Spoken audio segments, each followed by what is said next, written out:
Bismillahirrahmanirrahim. Assalamualaikum warahmatullahi wabarakatuh. Alhamdulillahirrahmanirrahim.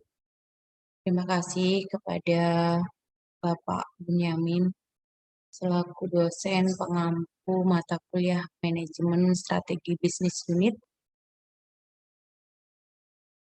Mohon izin untuk saya mempresentasikan ujian akhir semester dengan materi Manajemen Strategi Bisnis Unit. Nama Eni Pawesti, nomor induk mahasiswa 2111004350017. Baik, langsung saja ke materi Manajemen Strategi Bisnis Unit.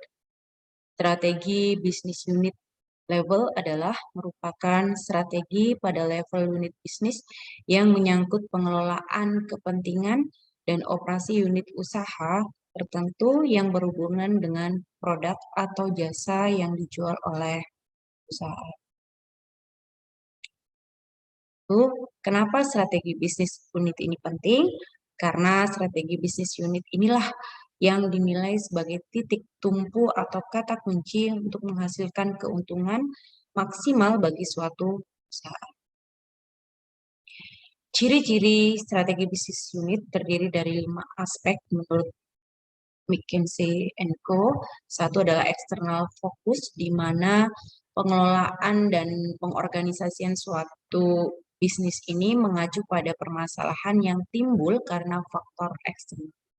Yang kedua ada identifiable competitor, di mana SBU yang didesain ini adalah bertujuan untuk para pesaing agar mudah dapat diidentifikasi. Yang ketiga, autonomous profit center, di mana strategi bisnis unit ini beroperasi dengan tujuan serta sasarannya sendiri dipimpin oleh seorang manajer. Yang keempat, ada distinct marketing strategi, yaitu strategi bisnis unit memiliki sasarannya sendiri berbeda dengan strategi bisnis unit yang lain. Yang kelima, ada separate accounting, adalah strategi bisnis unit yang berdiri sendiri dan dapat melakukan pembiayaan sendiri serta pencatatannya terpisah dengan bisnis yang lain. Pada kali ini, pokok bahasan saya adalah satu, yaitu rute pencapaian kompetitif, di mana yaitu daya saing dengan menggunakan strategi jam atau disebut off-road strategy clock. Yang kedua, ada kompetisi dan kolaborasi. Sebelum masuk ke strategi jam, menurut Michael Porter ada 3 strategik generik atau yaitu 3 strategik secara menyeluruh yang berbeda organisasi dapat mencapai keunggulan kompetitif untuk bersaing, di mana fokusnya ada strategi biaya, strategi diferensiasi, dan strategi fokus.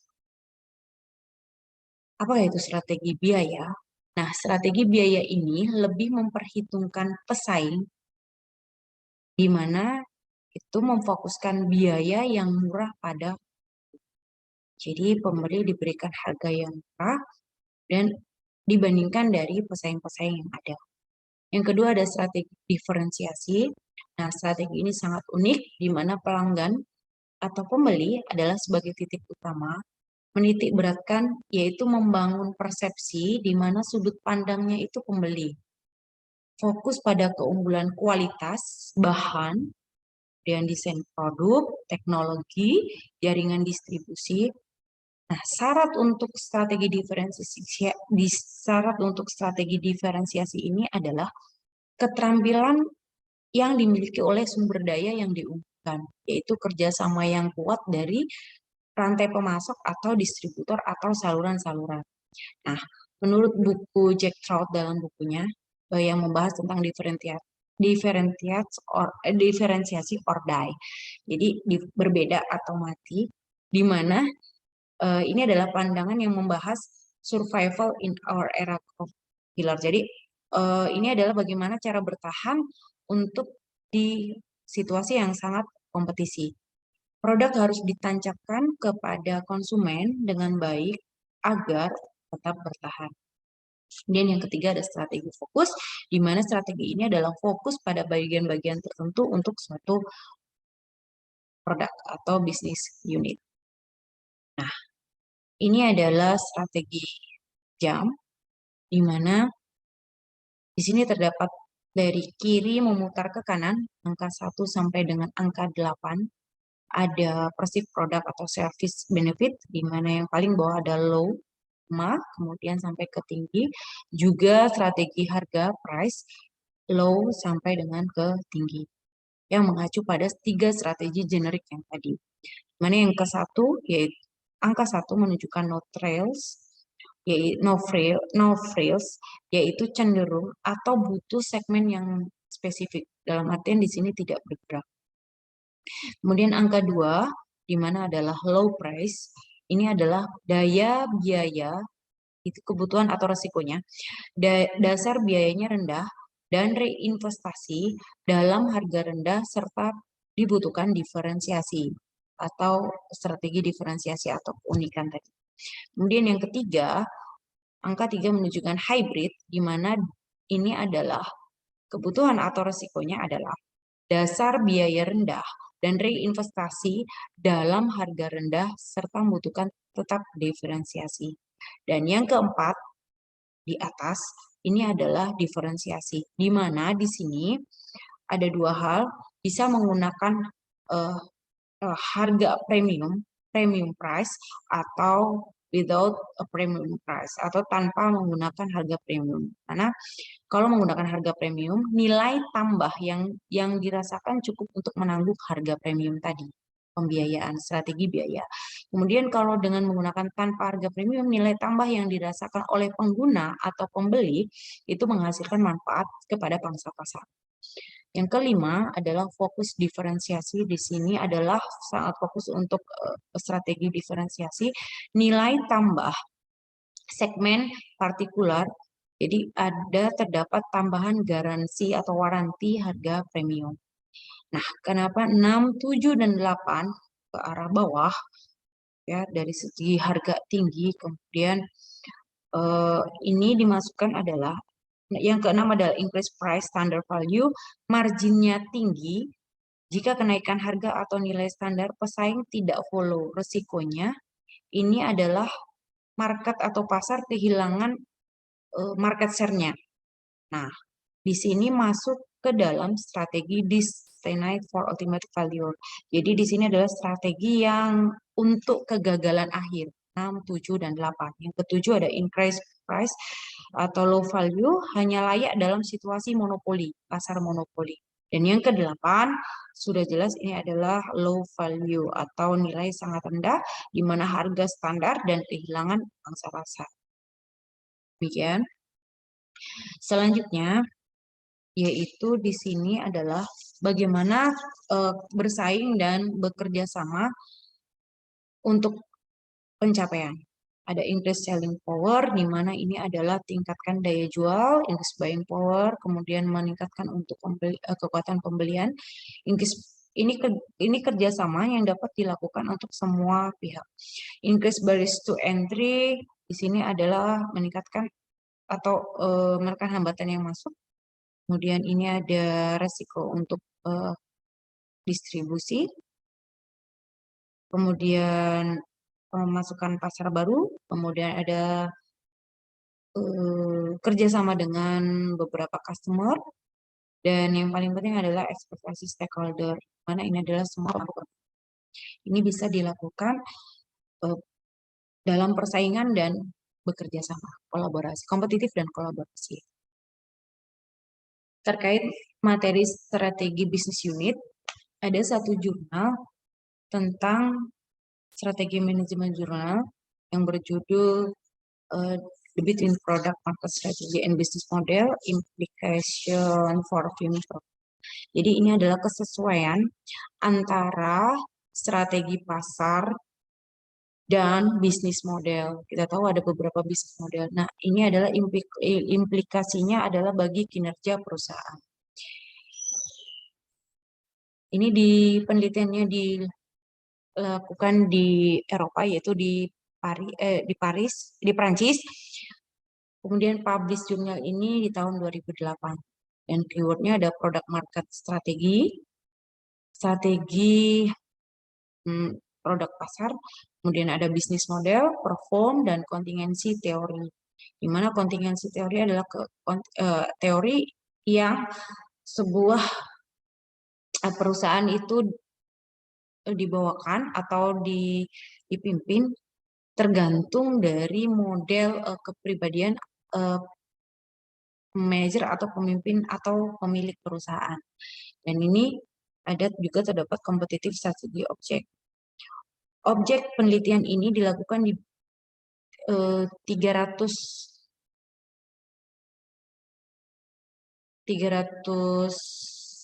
perusahaan yang terdaftar di IPO. Tujuan utama dari penelitian ini adalah memeriksa kesesuaian antara strategi pasar produk perusahaan dan model bisnisnya dengan mengembangkan model formal untuk menganalisis efek kontingen dari strategi pasar produk dan bisnis pilihan model pada kinerja perusahaan. Yang kedua, menyelidiki kumpulan data unik yang dikumpulkan peneliti secara manual dan menemukan model bisnis yang berpusat pada kebaruan. Tambah dengan strategi pasar produk yang menekankan diferensiasi, strategi kepemimpinan biaya, dan awal masuk pasar dapat meningkatkan kinerja perusahaan. Sampel perusahaan yang telah go public di Eropa dan di Amerika pada tahun 19 sampai dengan 2000. Ini strategi pemilihan sampel memungkinkan sekitar kumpulan data 300 perusahaan. Salah satunya ada seperti E-Trade, kemudian Guess, dan Priceline. Dan berfungsi sebagai lahan subur memiliki bisnis yang mendukung internet model. Hal ini sesuai dengan konsisten pengamatan bahwa model bisnis menjangkau batas-batas perusahaan dan industri menurut Amit dan Zot 2001. Pengumpulan data dilakukan secara komposit untuk bisnis tema desain model yang relevan dengan prospektus IPO dan mengukur dimensi yang relevan sesuai strategi pasar produk. Ini metodologinya. Pendekatan pemodelan estimasi ekonometrik melakukan analisis faktor konfirmatori CFA dan analisis regresi parsial PLS. Variabel independen yaitu mencirikan desain model bisnis. 3 variabel lainnya mencirikan produk perusahaan, diferensiasi, kepemimpinan biaya, dan waktu masuk. 13 item untuk hal baru, 11 item untuk efisiensi, 3 item untuk diferensiasi, dan 4 item untuk kepemimpinan biaya, dan 1 item untuk waktu masuk pasar. Diberikan tingkat kesulitan mendapatkan ukuran objektif dari model bisnis dan strategi pasar produk. Ini sesuai dengan Des dan Robinson di tahun 1984.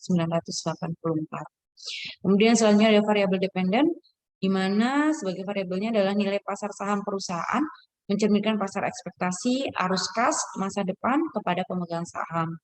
Mana di sini juga ukuran sejarah profitabilitas perusahaan, misalnya ROI dan ROA. Selanjutnya adalah variabel kontrol. Ini adalah sebagai variabel kontrol, ada faktor nilai pasar ekuitas perusahaan pada tingkat perusahaan, memasukkan variabel yang dikendalikan untuk usia dan ukuran, yaitu jumlah karyawan. Strategi perusahaan seperti mode pasar masuk dan produk serta cakupan pasar, analisis industri untuk tingkat persaingan dan perkiraan ukuran pasar. Nah, jurnal tadi hasilnya, pertama, analisis teoritis dan empiris mengungkapkan bahwa strategi pasar produk perusahaan dan bisnis model yang dibawakan oleh perusahaan adalah konstruksi yang berbeda yang mempengaruhi perusahaan terhadap nilai pasar. Poin penting, strategi pasar produk dan bisnis model adalah konstruksi yang berbeda.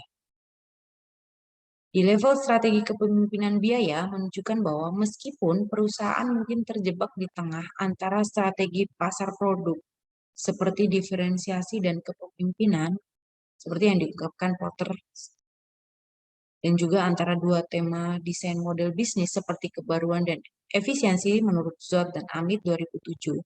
Hal yang sama tidak perlu berlaku untuk kombinasi strategi pasar produk, misalnya kepemimpinan biaya dan tema desain model bisnis, misalnya kebaruan. Analisis empiris menunjukkan bahwa konsep-konsep ini adalah pelengkap dan bukan pengganti. Kedua, hasil penelitian ini memberi manfaat bagi pembaca untuk mengeksplorasi kecocokan antara perusahaan fokus strategi pasar produk, tingkat bisnis, dan tema desain model bisnisnya. Nah, ini bisa menjadi bahan eksplorasi. Apakah perusahaan berfokus pada strategi pasar produk, tingkat bisnis, dan tema desain model bisnisnya itu eh, tidak searah atau selalu berjalan bersamaan. Ketiga, dengan menguji secara empiris model penelitian di garis bawahi sifat komplementer atau sifat pelengkap dari model bisnis dan hubungan strategi pasar produk. Akhirnya, isi jurnal ini memberi manfaat pelaku strategi bisnis unit dengan mengangkat masalah waktu model bisnis dan strategi pasar produk rancangan. Mereka dapat ditentukan secara bersamaan. Misalnya seseorang memiliki keinginan untuk melakukan bisnis unit atau di strategi bisnis atau berkedudukan di strategi bisnis unit, dan dia bisa melakukan model bisnis strategi pasar produk rancangan secara bersamaan. Dan mereka dapat melakukannya pun bersama, misalnya ketika pengusaha dan manajer mendefinisikan dan menyempurnakan model bisnis mereka, mereka mungkin secara bersamaan mengidentifikasi kebutuhan dan peta pelanggan mereka terhadap produk dan layanan yang ditawarkan oleh pesaing. Ini sesuai dengan McGrath dan Macmillan tahun 2000. Namun dapat juga dibayangkan bahwa strategi pasar produk mengikuti desain model bisnis ataupun sebaliknya. Demikian hasil presentasi saya. Mohon maaf atas banyak kurangnya. Pak Bun sebagai pemimpin saya atau pengampu materi strategi bisnis unit. Dan terima kasih teman-teman Magister Manajemen UMKT. Saya akhiri, wassalamualaikum warahmatullahi wabarakatuh.